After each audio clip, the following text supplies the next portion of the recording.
Hi community group leaders and teachers, I hope y'all are doing well and having a fabulous day. Hey, I'm excited I get to introduce the last Pastor's Cut in our series on Prayer Makes a Difference.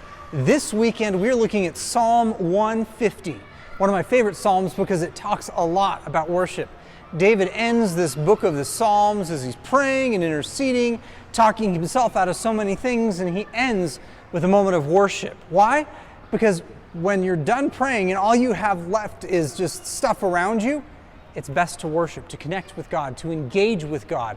As you do so, your soul will be warmed, your heart will be encouraged, you will find life and freedom like you've never experienced before.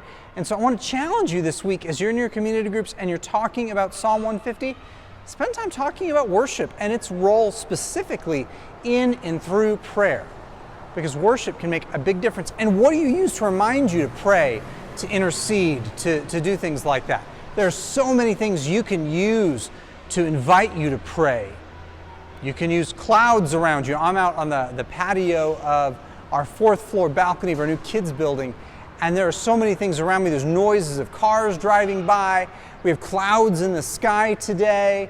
But with everything around me, I can choose to let any number of those things encourage me to worship God.